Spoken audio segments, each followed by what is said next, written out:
تحریک انصاف کے چیئرمین عمران خان نے P T I کارکنوں کو حکم دے دیا ہے کہ امریکہ میں قادیانی آصف محمود کو ووٹ دیا جائے۔ عمران خان کی قادیانی نوازی سے ہر مسلمان کو آگاہ کرنا آپ کی ذمہ داری ہے، اس لیے ہر مسلمان تک یہ خبر پہنچائیں۔ سنیں عمران خان کیا کہہ رہے ہیں۔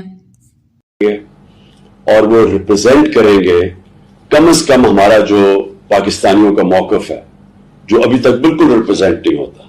ہمارے اور مخالف ممالک ہیں جن کا موقف آ جاتا ہے امریکہ کے پولیٹیکل ارینا کے اندر، امریکن پولیٹیشنز کو ان کا خاص طور پہ ہندوستان کا موقف آ جاتا ہے، لیکن پاکستان کا موقف نہیں آتا اور بڑی ون سائیڈڈ پکچر ہمارے خلاف پریزنٹ کی جاتی ہے۔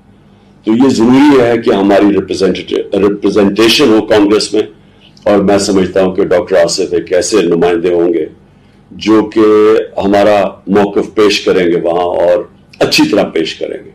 شکریہ۔ مکافات عمل گجرانوالہ جلسے کے دوران چیئرمین تحریک انصاف عمران خان کے اپنے ہی تربیت یافتہ کارکن عمران خان اور اس کی بہن کے خلاف گالی گلوچ اور نعرے بازی کر رہے ہیں۔ سندھ کے شہر سجاول سے نمائندہ صاحبان نیوز سمیر مصطفیٰ مکسی کی رپورٹ۔ وزیر اعلیٰ سندھ سید مراد علی شاہ کا ضلع سجاول اور ٹھٹا کا دورہ، ریسکیو کیمپس میں جا کر لوگوں سے ملے اور عوامی نمائندوں کو ہدایت کی کہ سیلاب متاثرین کی لوگوں کو ٹینٹ اور راشن پہنچایا جائے اور ان کے کھانے پینے کا بہتر بندوبست کیا جائے اور مریضوں کے لیے ادویات کو بروقت پہنچایا جائے۔ لیفٹیننٹ جنرل نگار جوہر سرجن جنرل پاکستان آرمی کا سندھ اور بلوچستان کے سیلاب سے متاثرہ علاقوں کا دورہ۔ سرجن جنرل نے بلوچستان میں نصیر آباد اور ڈیرہ مراد جمالی میں آرمی کے مختلف فیلڈ میڈیکل کیمپس کا دورہ کیا۔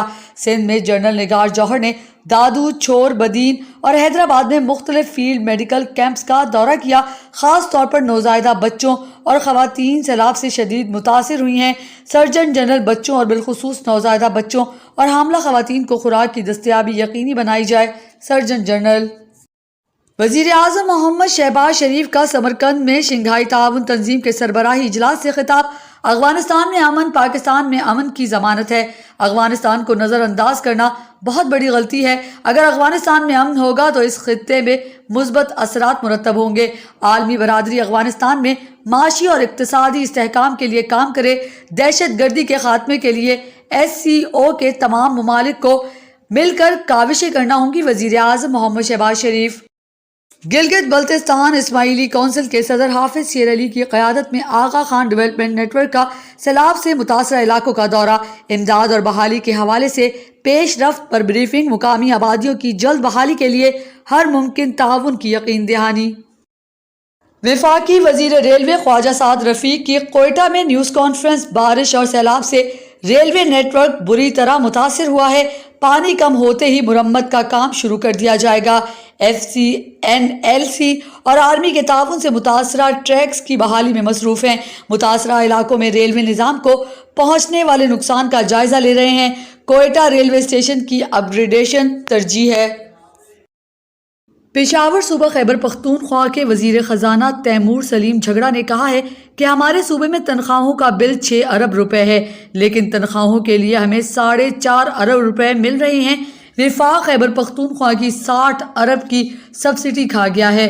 آخری 2 سال میں عمران خان نے خیبر پختونخوا میں 68 ارب روپے ٹرانسفر کیے۔ وزیر اعظم محمد شہباز شریف اور ترکی کے صدر رجب طیب اردگان کی ملاقات۔ روس سے پاکستان کو گیس کی فراہمی منصوبے پر کام کرنے پر ترکی اور پاکستان کا اتفاق۔ روس اور ازبکستان کے پائپ لائن کے لیے کسی حد تک بنیادی ڈھانچہ موجود ہے۔ ترکی صدر تجارتی فروغ، گیس فراہمی اور لارج سکیل منصوبوں کے امکانات اور عمل درآمد پر اہم اتفاق رائے۔ ایشیا میں پاکستان کو اپنا ترجیحی شراکت دار تصور کرتے ہیں۔ رجب طیب اردگان تاجکستان سے امداد کے 87 ٹرک گزشتہ روز ترخم بارڈر کے راستے جمرود پہنچے۔ ترجمان دفتر خارجہ سامان وزیر اعظم کے مشیر امیر مقام تاجک سفیر NDMA وزارت خارجہ کے حکام نے وصول کیا۔ پاکستان کا تاجکستان کی طرف سے انسانی امداد پر اظہار تشکر۔ ترجمان دفتر خارجہ